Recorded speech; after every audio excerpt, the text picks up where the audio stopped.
Batu, I expressed my disappointment to some of the senior officers on Friday when we went to the Karabakh station when I found them there. Yeah. And 15 years ago, those were junior or minion level officers. And myself and Jundu Drame, Commissioner NHRC. NHRC, yeah. I was at Tango. The police established a National Human Rights Unit for the first time. 2010, 11, 12, in between. And a very progressive, human rights friendly officer, Emil Sonko, ASP at the time, was made the officer commanding.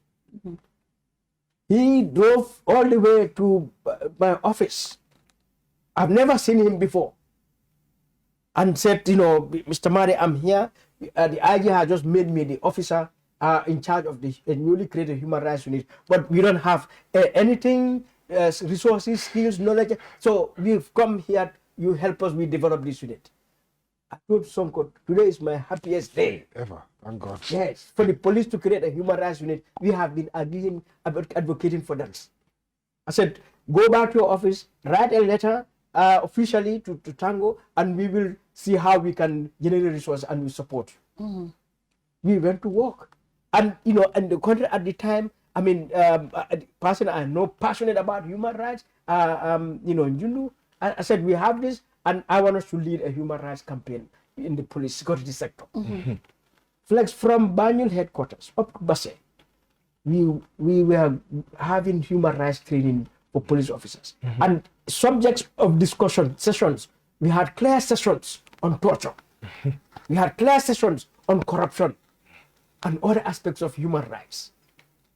And I fully remember in the trainings, officers come here, you know, Madi, this human rights, if you want it to work, you have to bring the senior officers, you know, because they are the ones who give the orders. Yeah. Yes.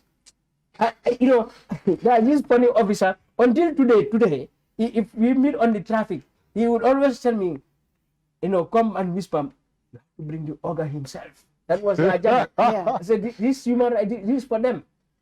So, 15 years down the line, those who were junior officers, middle level officers at that time, the ones you were training. That's we trained. Yes. Who are today the senior officers. I mean, leading all these things. I met one of them and said, I'm disappointed. Really, because all we went through, I'm disappointed that you are now the decision makers and these are the decisions that you are taking. You know. But I mean, the bottom line is the time has come and we are happy we have citizens like this. Yeah. All right. For some of us, as I told you, we've spent so much time trying to argue and in the civil society and, you know, everywhere. We've gone to meetings, as I said. We've done all sorts of workshops, all sorts of seminars. All right. But at the end of the day, you go to our prisons. You go to our police stations. All right. The prisons, if you all remember, 2017 or 18, that was the Prisons Committee. Review of the Prisons Act, a committee for the review of the prisons. I was put there. And we reviewed the prisons. We went to Mile 2 and just went to visit it, look at the conditions. We came and produced a report. Reviewed the Police Prisons Act, a very comprehensive, a very good one. Since that time, it is lined with the government.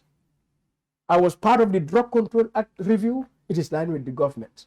The Police Act, all right, and the NIA Act, the Gambia Armed Forces Act. These are all acts that need to be restructured.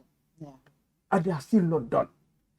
So we have got to a point where our public officials do not want to serve this country diligently, professionally, with urgency, and we cannot be dragging our feet. And poverty is increasing and hardship and deprivation in this country. So citizens have to come to a point to realize this is our country. All right, this is our country.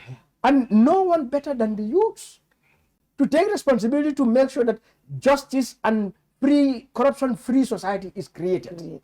And I think that is where we are.